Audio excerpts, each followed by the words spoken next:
Bismillahirrahmanirrahim.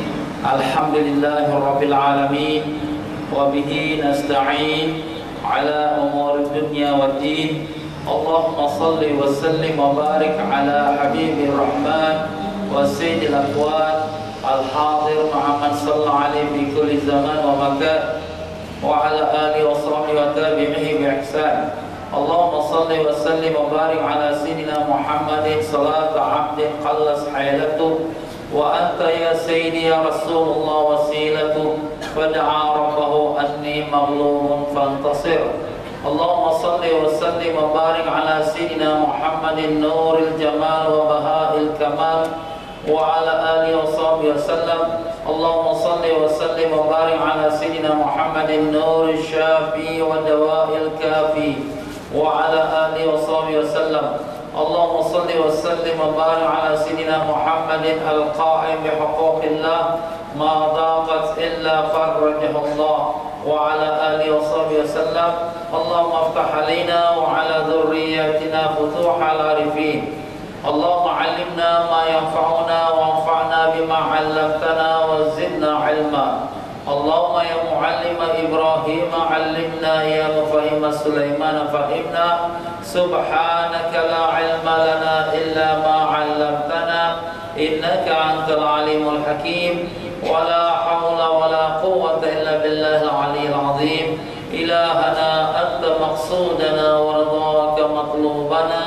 A'tina mahabbataka wa ma'rifatak. Wa sallallahu ala sayyidina Muhammad wa ala alihi wa sahbihi wasallam. Walhamdulillah rabbil alamin.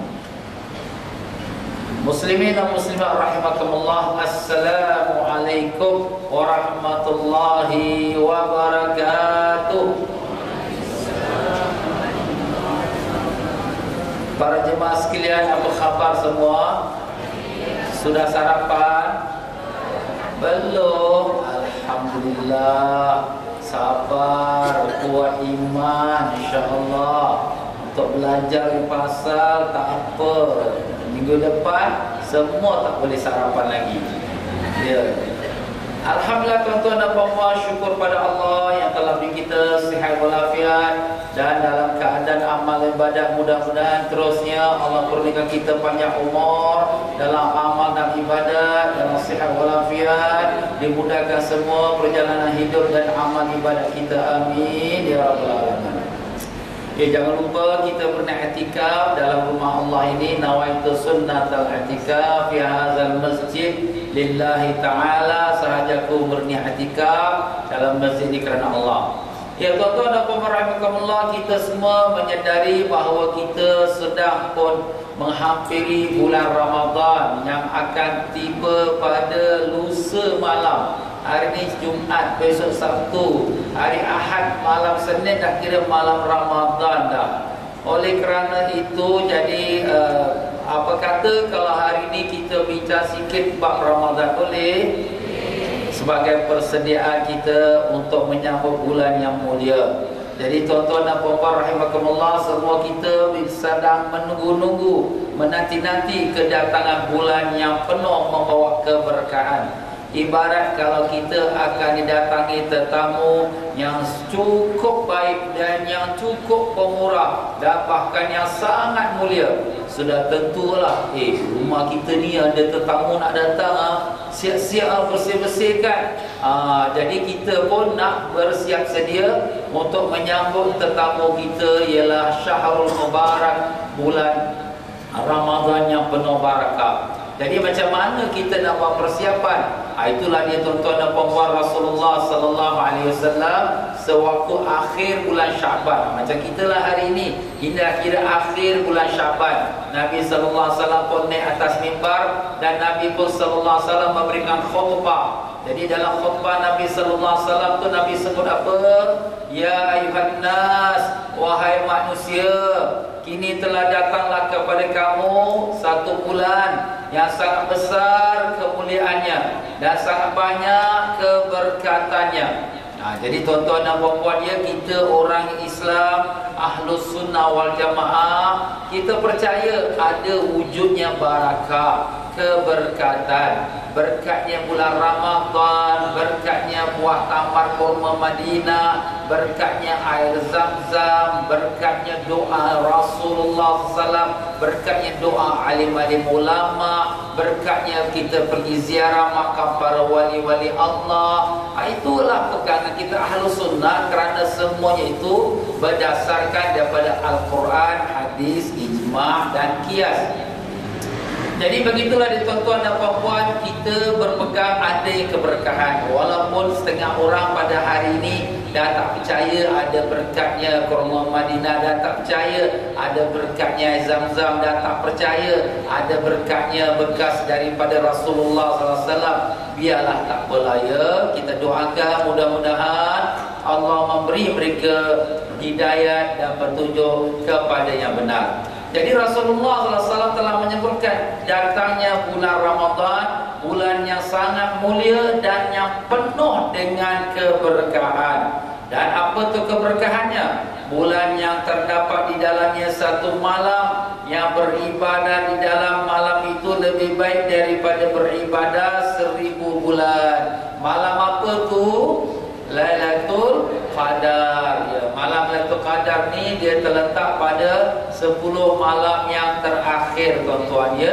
Daripada mula malam 21 sampai kepada malam 29 atau 30. Jadi mana satu malam kita pun tak tahu. Jadi sebab itulah Rasulullah SAW pada masuknya 10 malam terakhir, masuk malam 21, Nabi SAW iktikaf, berada dalam masjid, tak keluar-keluar sampailah malam hari raya.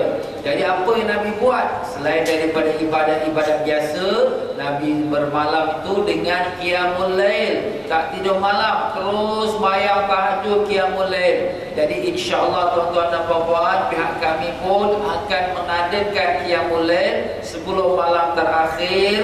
Yang itu kami akan adakan pada jam 2.45 malam pagi sampailah makan sahur. Sahur pun disiapkan di Masjid An-Nahdah di Bishan.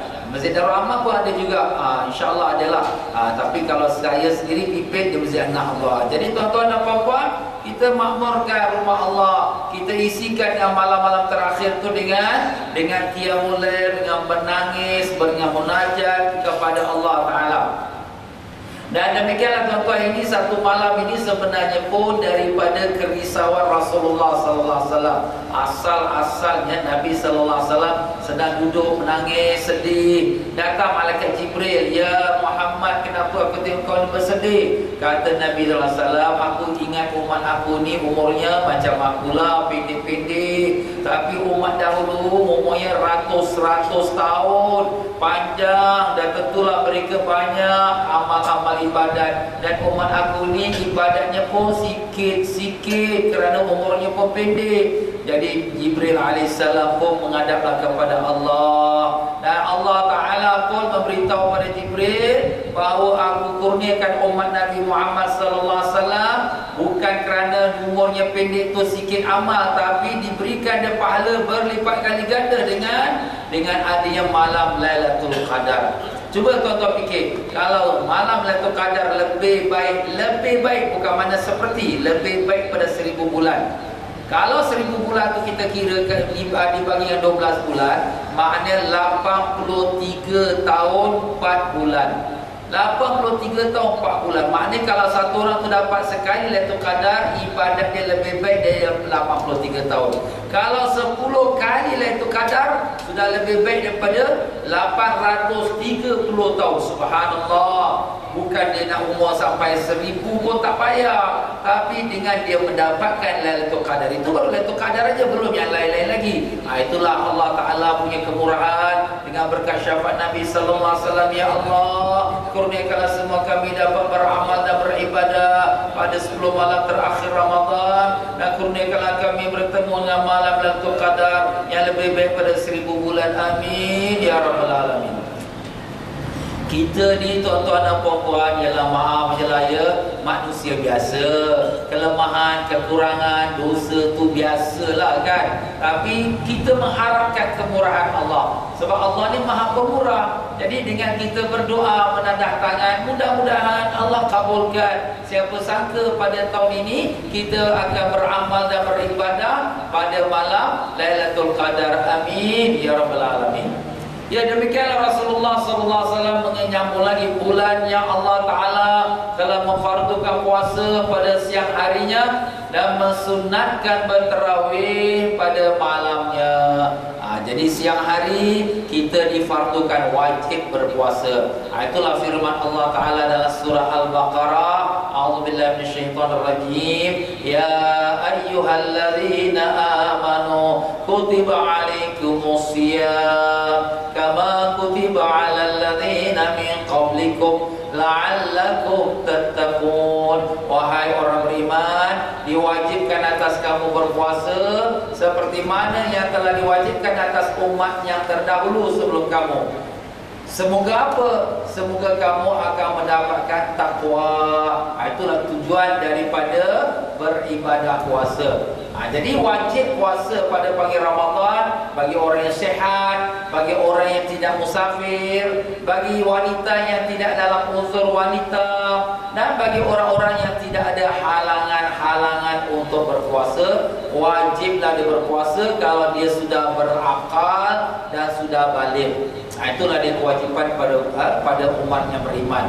Tapi kalau dia ada uzur wanita, atau dia musafir, atau dia sakit, atau ada halangan-halangan yang tertentu, maka dia boleh berbuka fa'iddatum min ayyamin ukhar, maka dia gantikan pada bulan-bulan yang lain pula, iaitu diqadakan dia. Pada malam harinya disunatkan kita bertarawih. Tarawih ini dalam bahasa Arab artinya berehat-rehat. Itu maknanya tarawih, berehat-rehat.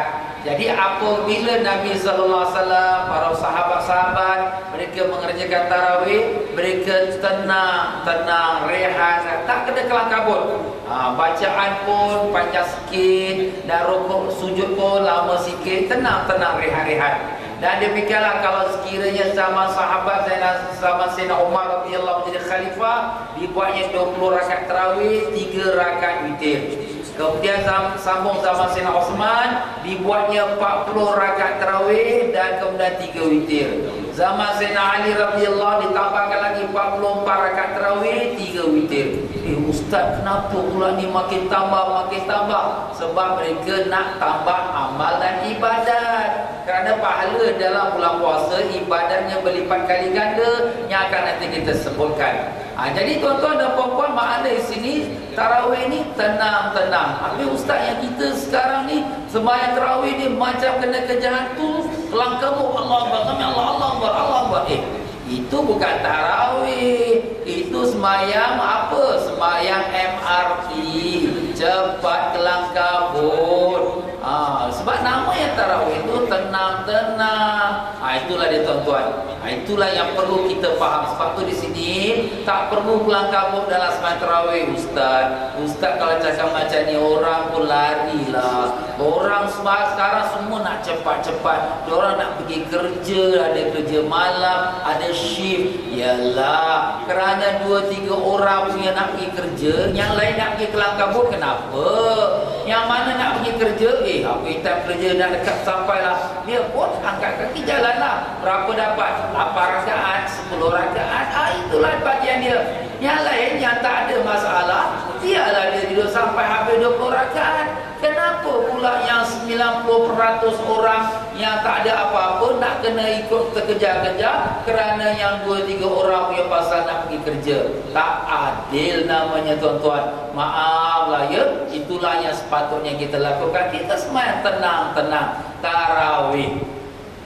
Dan demikianlah tuan-tuan dan puan-puan, tarawih ini ulama-ulama kita 4 mazhab sudah setuju, baik Imam Syafi'i, Maliki, Hambali, Hanafi, bahawa tarawih itu 20 rakaat dan 3 witir. Kerana itulah yang dilakukan oleh Sayyidina Umar radhiyallahu an, khalifah Islam yang pertama yang menjadikan semua umat Islam sembahyang di belakang satu imam. Sebab zaman Sayyidina Abu Bakar radhiyallahu an masing-masing sembahyang sendiri-sendiri. Dan zaman Nabi sallallahu alaihi wasallam, Nabi cuma tarawih 3 malam, lepas tu Nabi tak tarawih lagi ramai-ramai, takut nanti jadi wajib. Sebab masa zaman Nabi tu zaman turunnya wahyu. Kalau dah kata wajib dan nanti kesian pula umat aku ni, dah jadi wajib tak buat berdosa. Jadi Nabi sallallahu alaihi wasallam kesian. Jadi begitulah Sayyidina Umar lah orang pertama mengumpulkan semua umat supaya sembahyang belakang satu imam. Dan itulah yang dilakukan 20 rakaat dengan 3 witir. Alhamdulillah, satu dunia hari ini di mana-mana kita pergi, yang mana pegang mazhab lah, yang pegang mazhab Syafi'i di Nusantara kita 20 rakaat tarawih 3 witir. Kalau kita pergi negeri India yang pegang mazhab Hanafi 20 rakaat tarawih dengan 3 witir. Kalau kita pergi ke negeri Saudi Arabia di Mekah Madinah yang pegang mazhab Hambali 20 rakaat tarawih 3 witir. Pergi Masjidil Haram 20 rakaat. Pergi Masjid Nabawi 20 rakaat juga tuan-tuan. Kita pergi pula ke negeri Morocco yang pegang mazhab Maliki pun kita akan dapat 30 rakaat tarawih dan 3 witir. Habis ustaz, ada orang kata buat 8 rakaat saja.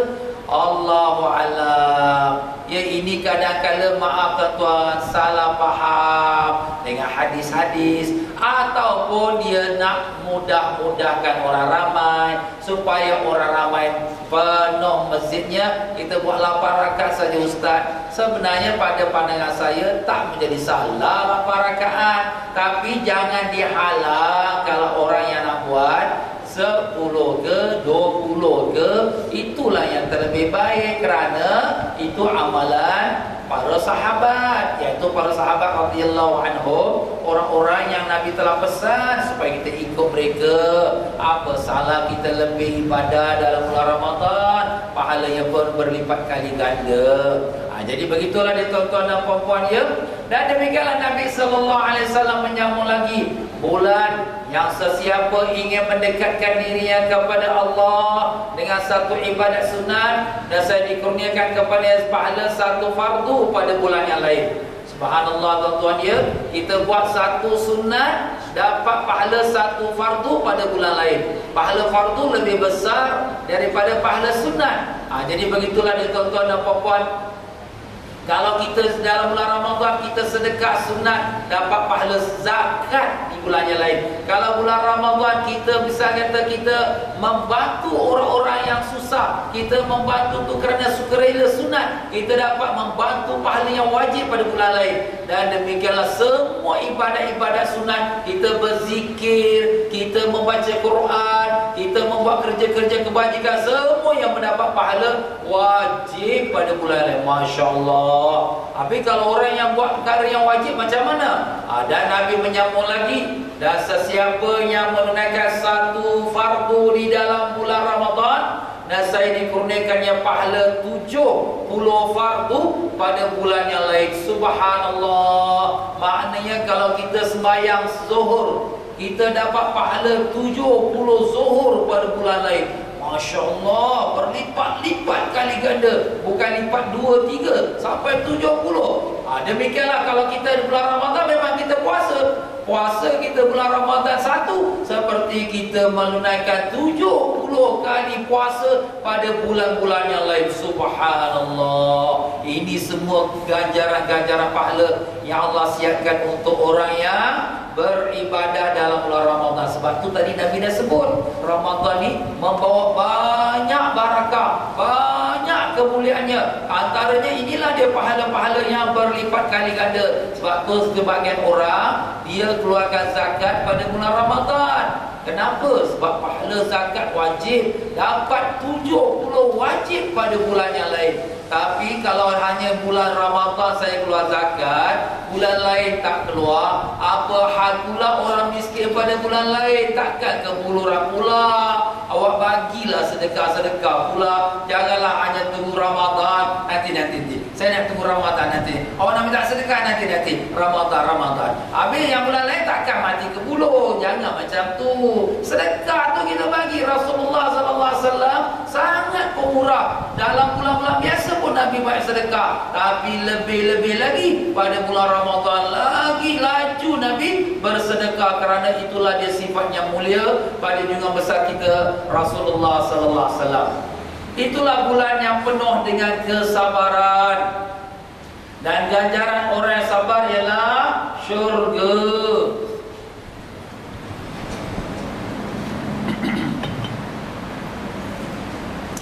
Jadi Nabi SAW sebut bulan sabar. Jadi sabar ni tuan-tuan, apa balasannya? Syurga balasannya. Jadi apa pun keadaan dalam bulan Ramadan, kita kena banyak sabar. Kalau sekira kita bertengkar dengan kawan, pejabat ke, teman ke, atau siapa, jangan gaduh-gaduh. Ingat, aku ni puasa. Dan kalau kita pula anak-anak kita nakal, kita pun nak rotan dengan dia, nak tengking, ingat, aku ni puasa, sabar. Nah, jangan nakal-nakal nak. Nanti mak marah. Sekarang mak tak boleh marah, mak tengah puasa. Kena ingat. Apa ustaz budak-budak ni kau macam ni, dia netek minyak tau. Janganlah cakap macam tu. Kita kena nasihat, tapi nasihat dengan cara yang tenang, bukan dengan kuat-kuat suara, dengan marah-marah, dengan rotan. Jangan. Ini kan puasa. Sabar. Jadi sabar dalam semua keadaan. Biar orang yang buat tak baik dengan kita, orang nak gaduh dengan kita, Nabi sallallahu alaihi wasallam sebut, wa iqatala ahadukum falyaqul inni sha'im. Kalau ada orang nak ajak gaduh dengan kau, maka katakan pada dia, aku ini puasa. Jadi orang fahamlah, orang puasa bukan boleh gaduh-gaduh. Nak gaduh juga nanti tunggu lepas maghrib. Tapi janganlah. Kalau boleh jangan gaduh langsung. Jadi itulah dia tuan-tuan. Jadi makna sabar ni dalam semua aspek. Dan sabar juga lapar dahaga. Sabar. Kita lapar dahaga baru 1 hari, baru 1 bulan. Orang-orang miskin yang ada kat negeri Afrika, kat negeri-negeri dalam perang, tiap-tiap hari mereka dalam kelaparan. Jadi gambarkan, kalau aku ni baru 1 hari dah lapar tak tahan, macam manalah mereka sepanjang umur mereka dalam kelaparan. Kita tengok dalam surat khabar, budak dah besar dah, timbangan dia baru 3 kilogram saja. 3 kilogram saja. Masya Allah. Itulah keadaan yang menimpa sebahagian umat manusia. Sebab itulah sini, bila dengan puasa ni, dia akan bawa kepada sifat kasih sayang. Itulah Nabi sebut bulan yang penuh dengan belas kasihan. Kenapa belas kasihan? Syukur Allah bagi aku rezeki banyak. Walaupun kita tak jadi millionaire, walaupun kita tak jadi orang kaya, tetapi kita makan minum cukup. Alhamdulillah. Alhamdulillah kita makan minum dalam susah-susah orang Singapura, miskin-miskin orang Singapura, tak ada yang kebuluran. Kita tengok setengah-setengah masjid tu beras-beras fidyah, beras-beras orang yang hantar ke masjid tu bagi pakai miskin, kerana mak dia tak puasa, sakit, kerana dia hutang puasa dan sebagainya. Maka kadang-kadang beras dia sampai berulat. Kenapa? Orang fakir miskin tak nak banyak sangat beras kat rumah. Dia nak duit, nak fulus. Nampak tuan-tuan? Sebab tu kita kata syukur pada Allah. Kita di Singapura nikmat. Ada orang nak makan satu suap nasi pun susah. Jadi sebab itulah di sini bulan ini bulan kita menambahkan belas kasihan. Dan belas kasihan ni tuan-tuan bukan hanya kepada orang Islam. Belas kasihan pada seluruh ciptaan Allah Ta'ala, baik dia haiwan atau dia manusia, baik dia manusia Islam atau manusia bukan Islam. Tapi ustaz dia kafir ustaz. Dia kafir tapi kau tengok dia tepi jalan tu, kesian dia. Apa salah kita sedekah dia? Tak ada apa. Jangan kata orang kafir lah. Kalau anjing di tepi jalan kehausan, kita bagi dia satu air, pahala dia sangat besar sekali. Satu orang perempuan pelacur daripada Bani Israel, dia pulang daripada pelacurannya, di tengah jalan dia dah haus nak, kemudian nampak satu perigi, dia pun ambillah dengan kasut, dia pun diikatkan dengan dia punya baju dia turunkan kasut tu, ambil air tu. Bila dah ambil air baru nak minum, tengok pula ada satu ekor anjing kat sebelah dia. Kesian anjing ni, dia pun haus macam aku, bagilah anjing ni minum. Dengan kerana dia bagi anjing tu minum, Allah Ta'ala ampunkan dia dan berikan dia taufik hidayah, dan dia pun bertaubat, dan dia pun beramal soleh, masuk syurga. Nampak tuan-tuan? Kenapa? Kerana kesian kepada anjing. Apalah daripada anjing, ustaz, ini anjing najis, kotor. Ya betul, dia najis, dia kotor, tapi bukan dia yang minta dia jadi najis, Allah yang jadikan dia najis. Tapi dia tetap makhluk ciptaan Allah. Sebab tu kita belas kasihan ni, kita orang Islam ni bukan hanya tertentu kepada ini orang Islam, kita tolong, ini orang kafir, biar ada mampus. Jangan, semua kita tolong. Jadi bila ini kita dapat sebarkan mesej kasih sayang pada semua manusia, orang pun kata, Masya Allah, Islam is very cool. Aku orang kafir pun dia tolong juga. Nampak? Jadi ini membuka hati dia. Mungkin hari ini dia tidak, mungkin besok tidak, satu hari akan terfikir dalam otak benak dia, orang Islam baiklah, agama Islam ni bagus, kasih sayang. Inilah yang dibawa oleh Nabi SAW, rahmatan lil alamin, rahmat bagi seluruh alam. Bukan kata rahmat untuk orang Islam, rahmat untuk orang Arab. Tidak, bagi seluruh alam, baik manusia, baik pokok, baik kayu, baik hewan, baik apa sahaja. Itulah dia tuan-tuan. Inilah dia Ramadan, melatih kita bersifat kasih sayang. Dan Ramadan, bulan yang di dalamnya ditambahkan rezeki orang-orang mukmin. Jangan kita ingat, alamak aku bulan Ramadan ni bisnes pun alamak kacau, kurang pendapatan. Alamak bulan Ramadan ni aku nak kerja pun tak kuat, alamak rugi aku, pendapatan kurang. Jangan. Dia sebenarnya tuan-tuan, rezeki Allah Ta'ala ni bukan mesti turun depan langit nampak depan mata. Tidak. Rezeki ni keberkahan yang kita tadi awal sebut berkat. Kalau kita dapat bulan Ramadan durian runtuh, kaya raya pun, itu belum tentu terjamin lagi yang kita akan diberi berkat dalam rezeki. Kenapa? Sebab berkat ni dia berpanjangan. Sepertilah kita letakkan satu minyak wangi dalam satu bilik, botol minyak wangi pun kita buka, bersemerbak satu bilik. Kita buka pintu, wangi yang bilik ni, padahal daripada satu botol kecil saja. Itulah ibaratnya bulan Ramadan ini, Allah bukakan keberkahan rezeki. Sepanjang tahun Allah murahkan rezeki dia, mudahkan dia. Sebab apa? Sebab dapat keberkahan pada bulan Ramadan. Jadi kita jangan bimbang dengan kerana kita bisnes kurang ke, kerja kita tak dapat dilakukan baik, jangan bimbang. Tapi pasti kita yakin bulan Ramadan, bulan yang Allah tambahkan rezeki dan keberkahan pada rezeki kita. Amin ya Allah ya Tuhan kami. Dengan berkat yang bulan syafaat Nabi sallallahu alaihi wasallam, bulan Ramadan yang akan datang, dan syafaat Nabi sallallahu alaihi wasallam, Kau berkahkanlah kami dalam kehidupan kami, anak isteri kami, rezeki kami, umur kami, dan sekalian usaha-usaha kami. Amin ya rabbal alamin. Kita mintalah pada Allah tuan-tuan ya. Dan demikianlah Nabi menyebutkan bulan Ramadan, bulan yang sesiapa memberi buka orang yang berpuasa, maka diampunkan sekalian dosa-dosanya. Jadi dia beri orang buka puasa, diampunkan dosa-dosanya. Subhanallah. Kemudian dibebaskan dia dari api neraka. Masya Allah, bagus ni. Diampunkan dosa, dibebaskan dari api neraka. Dan bagi pahala orang yang berpuasa itu tanpa kurang pahala orang yang berpuasa itu. Subhanallah. 3 perkara. Pertama, siapa-siapa bagi orang buka puasa, maka diampunkan dosa dia, dibebaskan dia dari neraka, dan diberi pahala seperti mana orang tu puasa, dia dapat 1 juta.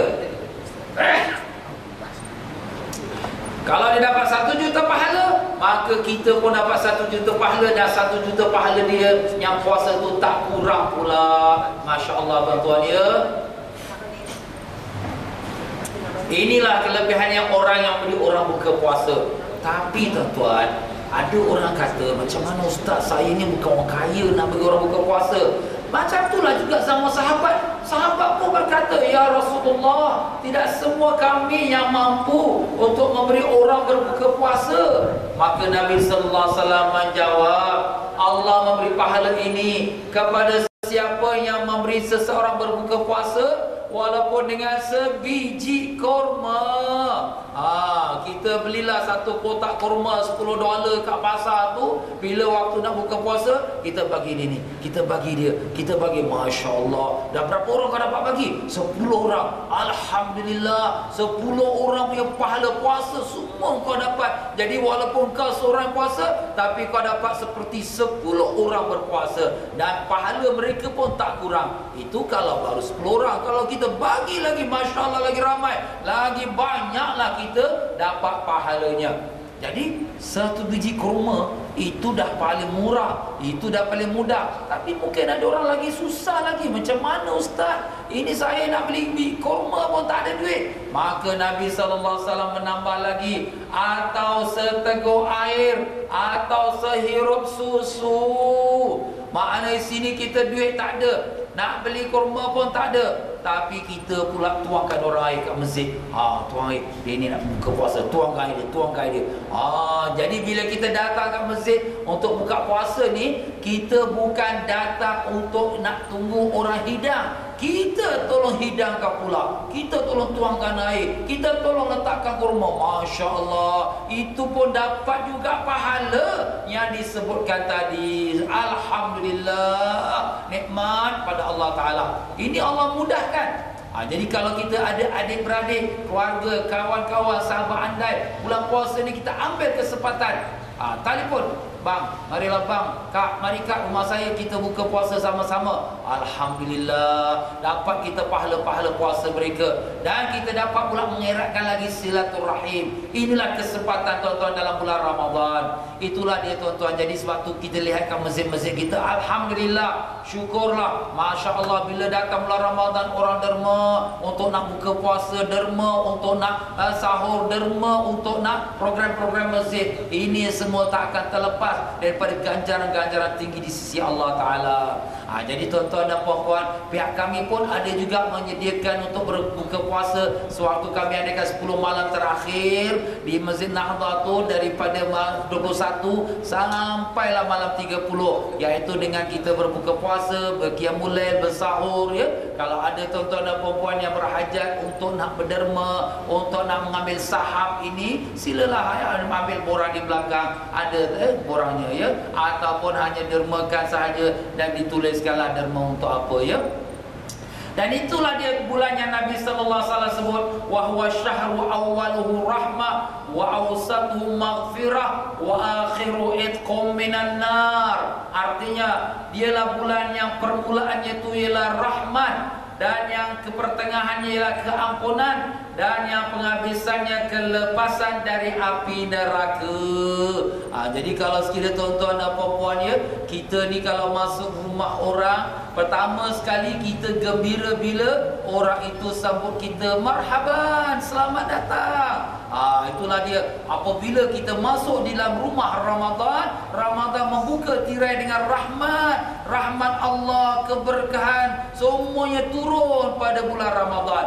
Dan apabila kita di pertengahan Ramadan, maka diberikan keampunan. Sebab itulah di sini kita banyak-banyak minta ampun daripada Allah, ya, keampunan daripada dosa-dosa kita, dan demikian juga dosa ibu bapa kita, adik-beradik kita. Doa jangan hanya untuk kita saja, doa untuk semua umat Islam kita doa. Dan bila kita minta rahmat, jangan hanya doa untuk diri kita, untuk anak-anak kita, keluarga kita, dan semua umat Islam kita doakan supaya mendapat rahmat. Kita mohon kepada Allah Ta'ala, Allahumma ya arhamar rahimin, ya Allah, ya Rahman yang sangat-sangat maha kasih sayang, rahmatkanlah kami, anak isteri kami, keluarga kami, rahmatkanlah semua umat Islam yang beriman, ya Allah. Ampunilah kami, ya Allah, ampunilah anak isteri kami, keluarga kami, ibu ayah kami, dan ampunkanlah sekalian umat Islam, amin ya rabbal alamin. Dan nikmat Allah yang paling besar, kurnian Allah yang paling besar sekali ialah di akhir bulan Ramadan.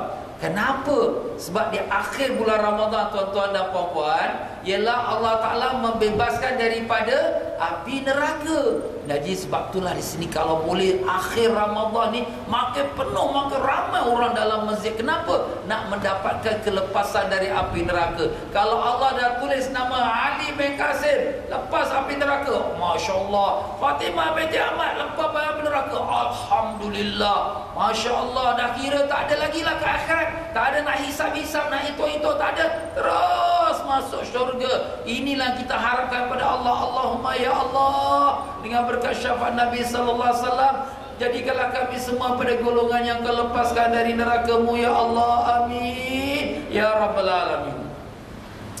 Ya tuan-tuan dan puan-puan, jadi apabila dalam bulan Ramadan ni kita kena ada sifat belas kasihan. Kalaulah kita ni seorang kita katakan tauke ke, tuan ke, bos ke, ada pekerja-pekerja sama-sama bekerja, kita ringan-ringankan mereka. Kenapa? Kerana Rasulullah sallallahu alaihi wasallam menyambung lagi, sesiapa yang meringankan pekerjanya dalam bulan ini, nescaya Allah ampunkan dosanya dan membebaskannya dari api neraka. Masya Allah, dapat pengampunan, dapat kelepasan dari api neraka. Alhamdulillah. Maka dengan sebab itulah sini kita digalakkan supaya memperbanyakkan apa yang kita digalak membayarkan tu, Ustaz. Inilah yang Nabi sallallahu alaihi wasallam suruh.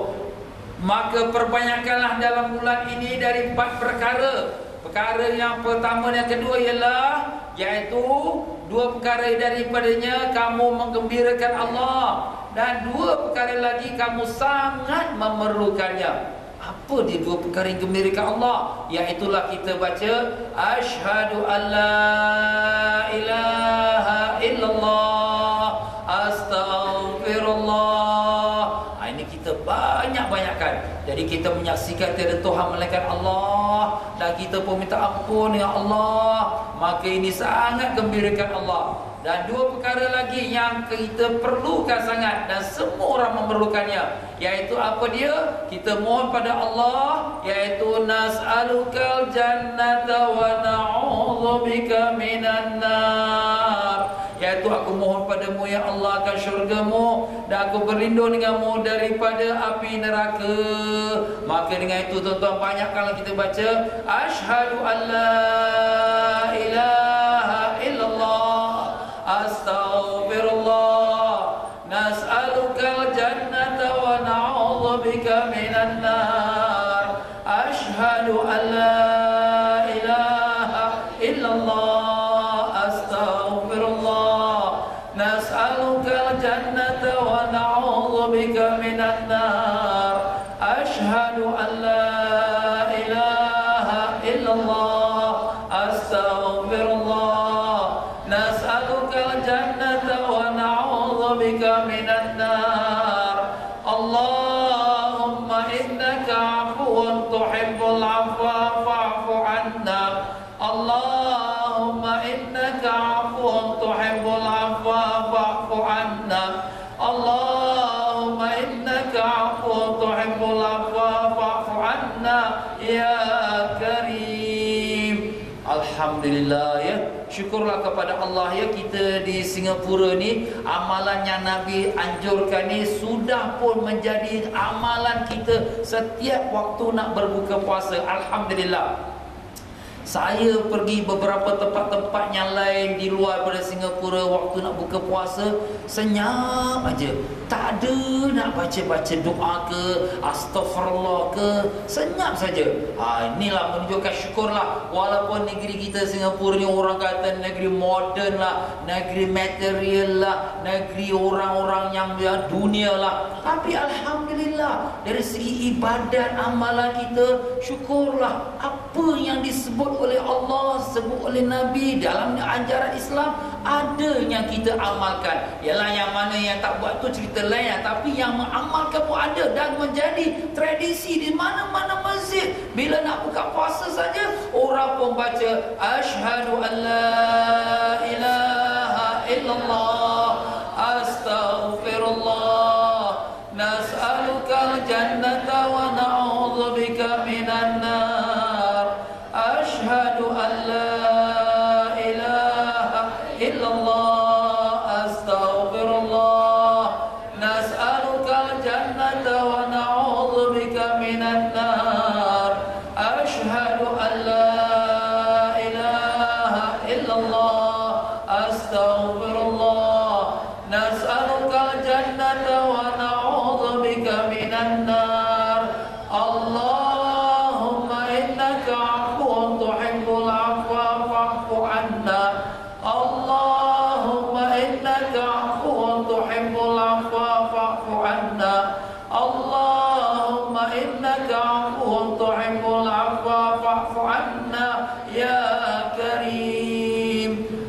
bacaan ni tuan-tuan dan puan-puan, jangan hanya waktu nak berbuka, sepanjang-panjang hari, pagi, petang, malam, sambil kita berjalan, sambil kita memandu, sambil kita dalam MRT pergi ke kerja, sambil yang ibu-ibu tengah potong-potong di waktu di dapur, baca asyhadu an la ilaha illallah. Teruskan, jangan stop. Amalkan. Nabi kata banyak-banyakkan, sebab kita tak tahu di saat manakah yang Allah buka pintu doa, terus kita punya doa yang kita mohon dikabulkan oleh Allah Ta'ala. Allah lepaskan kita dari api neraka. Amin ya rabbal alamin. Itulah dia tuan-tuan dan puan-puan dalam bulan Ramadan. Dan demikianlah tuan-tuan dan puan-puan, Nabi sallallahu alaihi wasallam menyambung lagi, sesiapa yang memberi minuman berbuka kepada orang yang berpuasa, nescaya Allah akan memberi dia minum dari telaga Kausarku, yang di mana seteguk darinya tidak akan haus selama-lamanya sehingga dia memasuki syurga. Subhanallah tuan-tuan ya. Jadi selain daripada pahala kita beri orang buka puasa yang telah kita dengar tadi, diampunkan dosa, dibebaskan dari neraka, diberikan pahala orang yang berpuasa, maka sekarang ada pula hadis lain pula, iaitu akan dapat minuman daripada air telaga Kausar. Nabi Sayyidina Muhammad sallallahu alaihi wasallam, satu teguk saja kalau kita minum daripada air telaga Kausar ini, dah tak haus sampai bila-bila, dah tak haus dah. Alhamdulillah, inilah nikmat tuan-tuan ya. Jadi kalau orang dapat minum telaga Kausar ni, memang dia lah petanda orang itu akan masuk ke dalam syurga. Begitulah dia tuan-tuan dan puan-puan. Namun di sini tuan-tuan dan puan-puan, apabila kita mengatakan puasa itu puasa yang baik atau puasa yang diterima oleh Allah Ta'ala, maka sudah tentulah puasa-puasa itu adalah dia punya syarat-syaratnya. Ya tuan-tuan dan puan-puan rahimakumullah ya. Jadi kalau sekiranya kita mengatakan bahawa puasa itu ada apa, ada syarat-syaratnya, apakah syarat-syarat puasa itu tuan-tuan dan puan-puan? Itulah dia tuan-tuan dan puan-puan, rahsia-rahsia puasa ini yang memang pada zaman sekarang ini orang tak mengkajinya. Orang hanya aku dah puasa, aku dah dapat apa yang disebutkan oleh ustaz tu. Tapi kita tak lihat apakah yang patut kita lakukan dalam puasa itu, apakah yang boleh kita lakukan, apakah yang nak kita capai. Sebab itulah dalam pembahasan ulama-ulama, kita lihat dalam setiap amal ibadat, dia ada dia punya hakikatnya, ada dia punya rahsianya. Dan apakah dia hakikat dan rahsia ibadah puasa ini? Itulah yang telah disebutkan oleh ulama-ulama. Pertama ialah untuk mencapai takwa yang sempurna. Jadi kalau sekiranya dia berpuasa tapi dia masih lagi senang-senang dengan maksiat, senang-senang dengan dosa, makna di sini dia belum betul-betul puasa. Dan demikian juga yang kedua ialah untuk dia mencapai kesucian batin. Kalau hati dia tu masih campur-campur dengan riak, masih dia tu sombong megah, kalau macam tu dia belum lagi puasa yang sebenar-benar puasa. Demikian juga dalam puasa tu dia nak mencapai nafsu yang terdidik, bukanlah nafsu yang puas, yang garang, yang jahat, yang sombong, yang suka bergaduh, yang suka buat maksiat. Tidak. Jadi di sini kalau sekiranya kita punya nafsu ni masih lagi ustaz, tak boleh kawal lagi lah nafsu ini, kalau macam tu kita punya puasa ni ada something wrong, ada yang tak kena ni. Dan demikian juga puasa ialah untuk mendapat ma'rifatullah, iaitulah mengenal kepada Allah dengan sebenar-benar pengenalan. Jadi kalau sekiranya kita puasa, kita masih lagi tak ada rasa takut dan bimbang kepada Allah, masih lagi kita tidak rasa apa yang dilarang Allah tu kita ikut, nafsu kita buat saja, maka artinya puasa kita ni tak ke mana-mana tuan-tuan. Sebab tu orang puasa ni kata ulama ada 3 darjat. Ada puasa orang awam. Itulah darjat yang pertama, yang paling rendah sekali. Darjat orang awam ni macam mana? Dia sekadar puasa, tidak makan, tidak minum, tidak jima, tapi selain daripada tu bebaslah dia. Mata dia bebas, telinga dia bebas. Itulah yang Nabi sebutkan, kam min sa'imin laisa lahu min saumihi illa al-ju' wal atash. Berapa ramai orang yang berpuasa tetapi tidak memperolehi apa-apa daripada puasanya melainkan lapar dan dahaga. Jadi di sini Kita tak maulah puasa macam ni. Kerana apa? Kerana orang yang puasa macam ini tak ada pahala di sisi Allah, bahkan sia-sia saja. Habis dia ustaz, dia lapar, dia tak makan, dia tak minum, haus tau. Itulah yang dia dapat. Yang dia dapat, dia tak makan, lapar. Yang dia dapat, dia tak minum, haus. Ini puasa orang kebanyakan. Jadi kita orang yang belajar agama, kita tak boleh macam tu. Kita kena tingkatkan puasa kita. Tingkat paling-paling kurang, masuk darjat yang kedua. Darjat kedua macam mana tu ustaz? Golongan khawas, golongan orang yang special. Siapa dia? Iaitulah puasa orang-orang salihin dan muttaqin, dengan menahan diri daripada segala perkara yang telah disebutkan di dalam darjat yang pertama. Dia tidaklah bebas mata dia, tak bebas telinga dia, kaki tangan dia tak bebas. Kenapa? Kerana selain daripada dia tak makan, selain daripada dia tak minum, dia juga menahan seluruh anggota tubuh badan daripada melakukan maksiat, ya, perkara-perkara yang sia-sia, yang tidak mendatangkan sebarang manfaat di akhirat.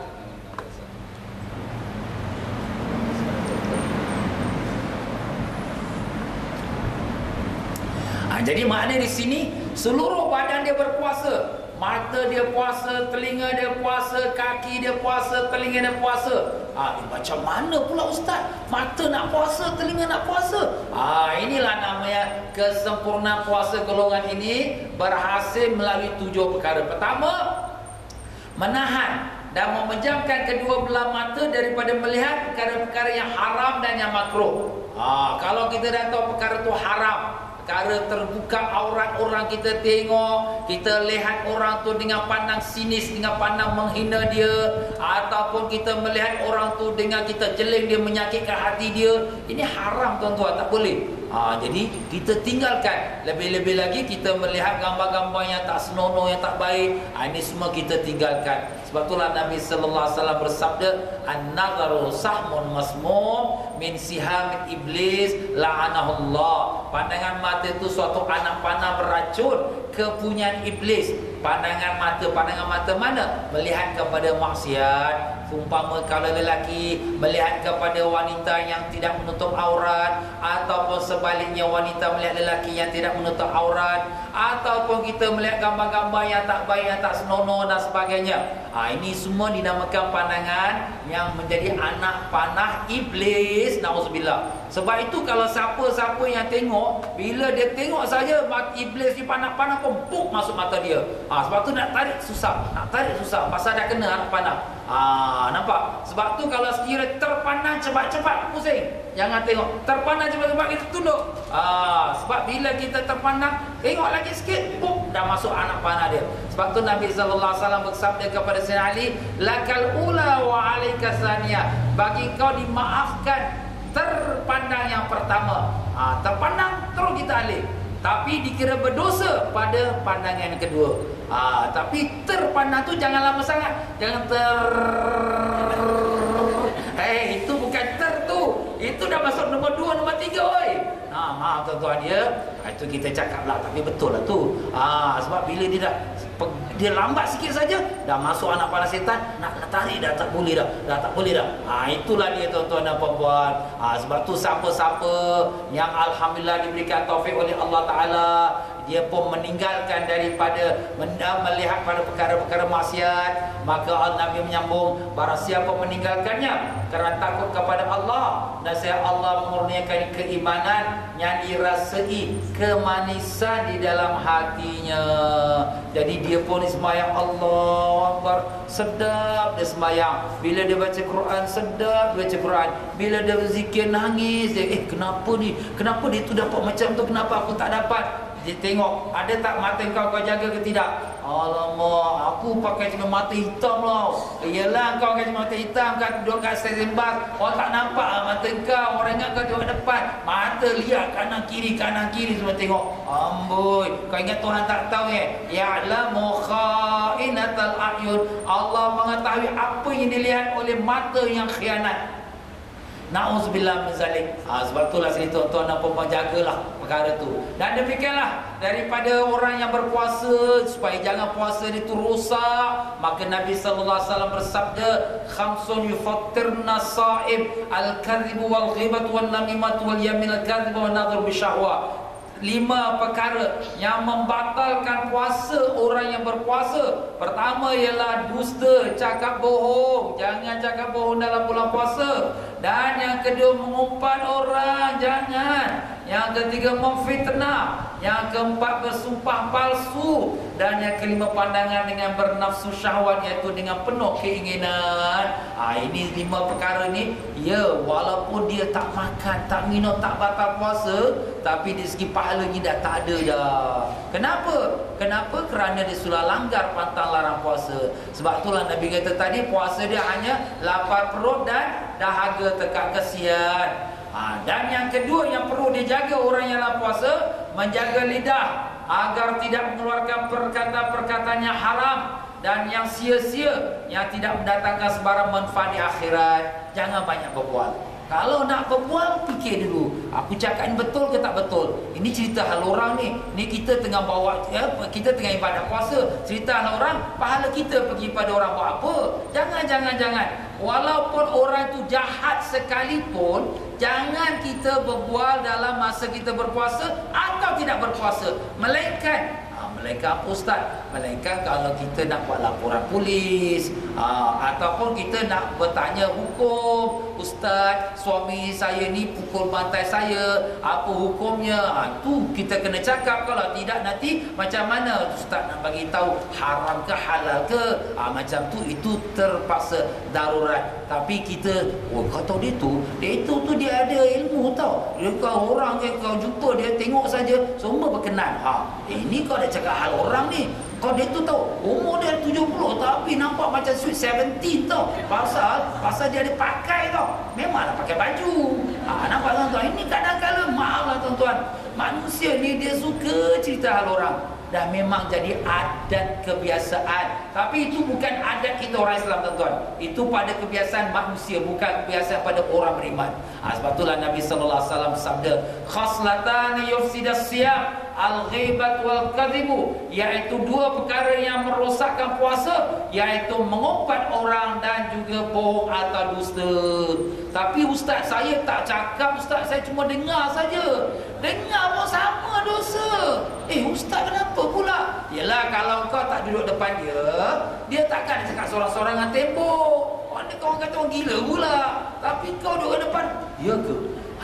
Tak percayalah. Ya ke? Dia daripada gear 1 masuk gear 2, gear 2 masuk gear 3, lagi cepat lagi. Kau pasal lah tu. Nampak tuan-tuan? Jadi sebab tu orang yang mengumpat dengan orang mendengar, dua-dua tanggung dosa yang sama, sikit pun tak kurang. Itulah dia tuan. Na'udzubillah min zalik. Sebab tu kita dalam bulan puasa ni, jangan kita buat kerja bodoh tuan-tuan. Kita penat puasa, pahala kita bagi orang buat apa? Kita penat sembahyang tasbih, sembahyang tahajud, baca Quran, kemudian kita cerita keburukan orang. Kalau betul pun, itu dah namanya mengumpat. Kalau tak betul itu namanya fitnah. Sebab tu satu masa Nabi sallallahu alaihi wasallam melalui satu kumpulan para sahabat yang sedang mencerita hal saudaranya. Nabi kata, kamu jangan mengumpat. Mereka pun kata, ya Rasulullah, apa yang kami cakap ni benar ya Rasulullah. Nabi kata, kalau kamu cakap benar, itu mengumpat. Kalau kamu cakap dusta, makna itu satu fitnah. Dua-dua haram. Tak boleh. Sudah, jangan kita cakap, ustaz kita ni tak bercakap, tapi diorang ni cerita-cerita hal orang. Sudah, angkat kaki jalan. Jangan kita duduk lagi situ. Alamak, segan nanti diorang kata kita sombong. Biar diorang kata kita sombong. Apakah kita nak orang kata kita sombong ke, atau kita nak Allah campak kita dalam neraka? Pilih mana satu? Tentulah tak mau neraka. Sudah, angkat kaki, minta maaf ya, saya ada appointment, ada kerja baik, nak balik rumah cepat. Assalamualaikum. Sudah, jalan. Lepaskan kita daripada tanggungjawab kita. Kalau boleh kita nasihatlah, tapi kalau tak dapat nasihat, kita tinggalkan mereka. Begitulah dia tuan-tuan dan puan-puan. Nabi bersabda, sesungguhnya puasa itu ialah suatu perisai. Apabila seseorang kamu berpuasa, maka janganlah mengerjakan sesuatu yang sia-sia dan yang bersikap jahil. Duduk berbual kat kedai kopi, tak ada faedah. Sudah, duduk dalam masjid baca Quran lagi pahala. Demikian juga kalau ada orang mengancam atau memaki kita, katakanlah sesungguhnya aku ni berpuasa, aku ni berpuasa. Jadi mana ingatkan orang tu. Jadi bukan kita ni nak gaduh-gaduh, kita ni orang puasa tak boleh gaduh. Jadi itulah dia tuan-tuan. Dan yang ketiga yang kita kena jaga ialah orang berpuasa tu hendaklah mengelakkan telinganya daripada mendengar perkataan yang haram dan yang makruh dan kata-kata yang sia-sia dan tidak bermanfaat. Kita kat rumah ni tuan-tuan, tengah kita masak-masak, tengah buat kerja, bukalah kaset Quran ke, kaset selawat-selawat ke, kasidah-kasidah ke. Jangan biarkan saja dengan lagu dendang-dendut, dengan macam-macam lagu, padahal itu semua tak ada faedah, lagi melalaikan kita. Kita buka kaset selawat, Allahumma salli wa sallim ala nuril anwar. Sedap kita dengar, ya, sejuk hati kita. Pahala pun dapat dan kemudian puasa kita pun terjaga. Alhamdulillah. Kaset selawat, CD selawat, kasidah, zikir, munajat sekarang banyak kat pasaran. Kat belakang mana tak zikir munajat? Ada. Tuan-tuan boleh dapatkan. Pasang kat rumah zikir selawat. Astaghfirullah Rabbal baraya, astaghfirullah minal khataya. Alhamdulillah tuan-tuan, ya. Nak seribu daya, tak nak seribu dalih. Dan demikianlah tuan-tuan dan puan-puan rahimakumullah, ya. Kita jaga lagi puasa kita ni. Jangan sampai kita orang berpuasa tapi kaki nak dijaga, tangan dijaga daripada segala perkara yang diharamkan dan dimakruhkan. Apakah yang diharamkan kaki kita? Jangan pergi tempat-tempat yang kita tahu ada maksiat.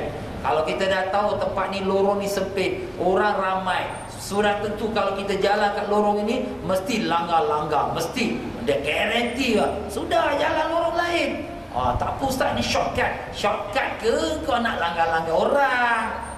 Jaga tuan-tuan. Allah Ta'ala tahu apa kat hati kita. Maaf, ya. Macam tu juga tangan kita. Kalau kita nak pegang ni, pegang orang yang mana? Orang yang kita punya mahram, adik-beradik kita. Jangan pegang jantan, betina, lelaki, perempuan yang bukan mahramnya. Allah ustaz, tak apalah, ini bukan apa-apa, kita dah anggap kawan. Kawan? Ini kita ni lelaki perempuan ni tuan-tuan. Maaf banyak. Namanya lelaki, nama yang perempuan, kalau dia plus yang mainnya, kalau dia pegang, maka dia ada karen tuan-tuan. Kalau dia pegang tak ada karen, kau ni lelaki ke tak lelaki ni? Kau ni perempuan ke bukan perempuan? Ada something wrong tuan-tuan. Kalau dia betul-betul lelaki dan perempuan, dia plus yang mana, pop kena je keluar karen. Itulah dia Allah Ta'ala jadikan. Tapi kalau kata adalah ustaz, kita dah adik-beradik, kita jangan buat hukum sendiri tuan-tuan. Maaflah, ya. Dan demikian juga, jagalah perut ketika berbuka puasa. Jangan kita makan makanan yang haram atau syubhat. Jadi kalau sekiranya kita cek rezeki, biarlah rezeki yang halal. Dan bila kita nak berbuka puasa tu, makanan yang kita isikan dalam perut kita, biarlah makanan yang bersih. Kerana satu suap makanan yang haram, 40 hari sembahyang Allah tak terima. 40 hari tuan-tuan. Na'udzubillah min zalik. Kalau kita punya ibadat satu bulan Ramadan, Allah tak terima satu suap. Kalau 2 suap, kalau 1 pinggan dah 20 suap, macam mana? Na'udzubillah min zalik. Allahumma ya Allah, ya Tuhan kami, jauhkanlah kami daripada rezeki yang haram ya Allah. Kurniakanlah kami rezeki yang halal yang baik-baik. Jadikanlah rezeki, kurniakan kami dapat menambahkan kami kesehatan tubuh dan untuk kami beramal taat kepadamu. Amin ya rabbal alamin. Dan demikianlah ketika berbuka puasa, hendaklah berbuka dengan makanan yang halal, sekadar mengisi perut. Sekadar mengisi perut, maknanya dah kita dah rasa cukup dah. Jangan nak masukkan lagi. Sedap lah ustaz ni, laksa ni sedap, ni mi sedap, ni kuih sedap. Makan. Sampai kat tekak. Tuan-tuan, ini bukan makan, ini sudah penuhkan tempayan. Sebab tu Nabi sabda, ma mala banu adam wi'an syarram min batni. Tidaklah seseorang itu, yang seseorang anak Adam itu tidak memenuhi sesebuah mangkuk lebih buruk, lebih jahat daripada memenuhi perutnya dengan makanan yang halal. Jadi maknanya Allah benci orang yang penuhkan perut dia dengan makanan halal, bukan yang haram. Haram jangan cakap lagi lah, makanan yang halal. Jadi sebab tu kita bila buka puasa, biasa macam mana kita buka puasa. Kalau tiap-tiap hari kita makan, macam mana kita makan? Biasalah ustaz, nasi satu pinggan ke, asam pedas ke, lauk kari ke, okey macam buat macam biasalah. Jadi buka puasa pun macam biasa. Ni maaflah tuan-tuan dan puan-puan, kadang suami balik tengok isteri siapkan macam tu biasa. Macam ini je kita nak buka puasa. Ya Allah, habis kau ingat nak buka puasa macam mana? Penuh satu meja. Ini kadang-kadang orang-orang setengah orang lah, bukan semua. Dia nak buka puasa ni, dia kat bulan tu meja tu penuh. Beli ni, pergi kat pasar beli ni. Ini aku nak, ini aku nak, ini aku nak. Semua dia nak. Tapi bila dia makan tuan, makan sikit, dah kenyang, tak boleh nak masuk lagi. Habis kalau tak mau masuk ke perut, masuk mana? Masuk antongnya. Tong sampah. Karena membazir. Inilah tuan-tuan dan puan-puan, patutnya kita bulan Ramadan kita punya perbelanjaan dapur makin kurang. Kalau satu bulan belanja dapur kita 1,000 lah kita kata, patut bulan-bulan Ramadan turun 500 atau 700. Ini terbalik pula. Bila bulan Ramadan double pula 2,000. Macam mana ni? Pagi tak makan, tengah hari tak makan. Kau jangan salah faham. Dia pagi tak makan, tengah hari tak makan, tapi bila buka puasa, dia habis, dia qada semua pagi tengah hari. Kalau macam ni, kata Imam Ghazali, bukan dia puasa, dia tukar jadual makan. Jadi kalau macam tu, macam mana nak dapat sifat takwa? Macam mana nak bersihkan nafsu? Macam mana nak dapat ma'rifatullah? Ini dia tuan-tuan dan puan-puan. Ini sebab kita kena lihat. Jangan sekadar, aku puasa, aku tak makan, tak minum. Tapi macam mana kita siapkan buka puasa? Kita biasa, makan macam biasa. Jangan, kalau ada lebih-lebih 1-2 okey lah. Janganlah sampai nak mewah-mewah. Ustaz tak apa, kita ada duit. Betul kita ada duit. Alangkah baik duit itu kalau kita sedekah. Banyak lagi orang tak ada makanan, banyak lagi orang tak ada pakaian, banyak lagi orang merana dalam kehidupan. Alangkah beruntung. Apa yang kita beri pada orang, kita dapat kekal sampai ke dalam syurga. Apa yang kita masuk dalam perut kita, kita hantar balik, ekspor ke mana? Rumah kecil kita. Itulah yang akhirnya. Begitulah dia tuan-tuan dan puan-puan. Dan setelah kita berbuka puasa, hati hendaklah sentiasa bersilih ganti antara takut dan menaruh harapan, iaitu merasa takut pada Allah dan menaruh harapan kepada Allah, kerana tidak diketahui apakah puasa itu diterima atau ditolak. Sebab itulah sini bila kita buka puasa tuan-tuan, kita berdoa, angkat tangan, ya Allah, terimalah puasa kami, ya Allah, ampunkanlah salah silap kami, ya Allah, minta pada Allah. Sebab tu tadi doa kita baca, asyhadu an la ilaha illallah, astaghfirullah, nas'alukal jannata wa na'udzubika minan nar. Asyhadu an la ilaha illallah, astaghfirullah, nas'alukal jannata wa na'udzubika minan nar. Asyhadu an la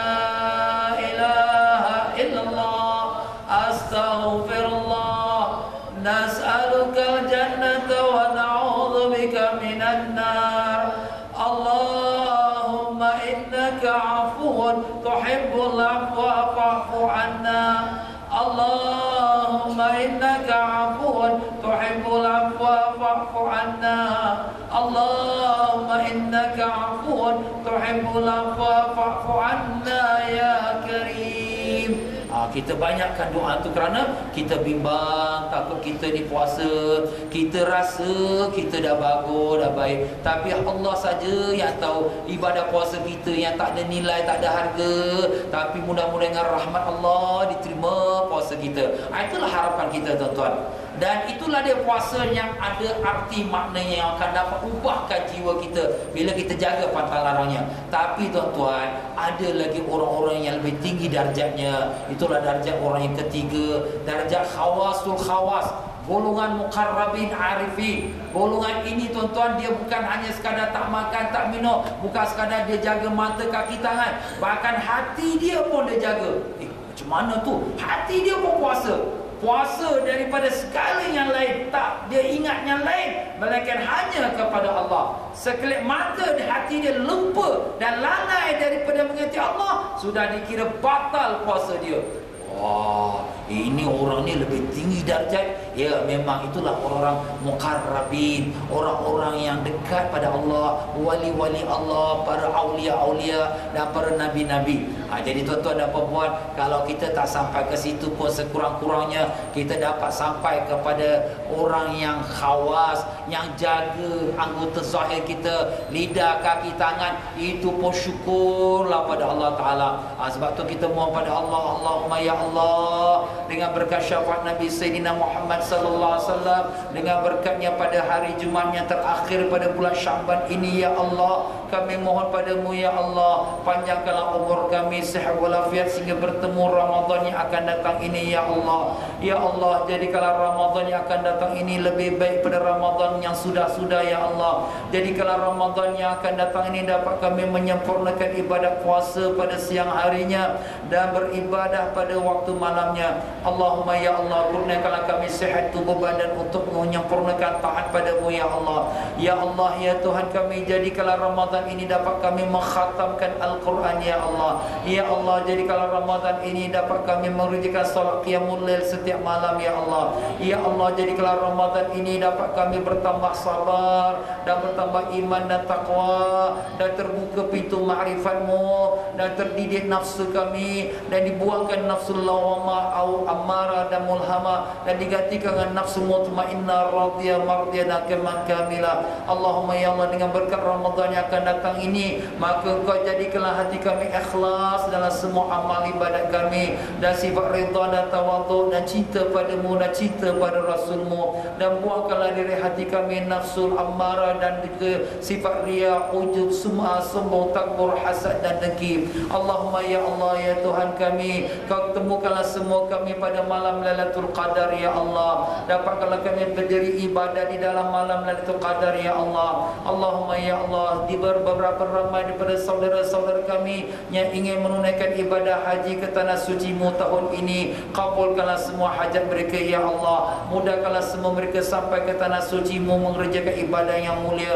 Dan kami yang belum lagi kesempatan ke tanah suci-Mu ya Allah, panjangkanlah umur kami dalam sihat dan walafiat, dimurahkan rezeki yang halal lagi diberkati sehingga sampai kami ke tanah suci-Mu ya Allah. Allahumma ya Allah, di antara kami yang orang yang sedang sakit, Kau sembuhkanlah sakit-sakit kami ya Allah. Sembuhkanlah sakit ibu bapa kami ya Allah. Sembuhkanlah sakit adik-beradik kami, anak-anak kami, cucu cicit kami, keluarga kami, dan sembuhkanlah sakitnya Haji Muhammad Akbar bin Haji Abdul Aziz Jumat, dan sembuhkanlah sakitnya Khatijah binti Burhan Jumat, dan juga sekalian mereka yang bermohon doa daripada kami. Allahumma ya Allah, ya Tuhan kami, Kau jadikanlah anak-anak kami anak yang soleh dan solehah, yang beriman lagi, yang bertakwa, yang mendoakan kami setelah mati kami. Ya Allah, jadikanlah anak-anak kami lemah lembut hatinya dan sentiasa taat kepadamu dan mendengarkan kata ibu ayahnya. Ya Allah, jadikanlah anak kami berjaya dalam pelajaran dunia dan akhirat mereka.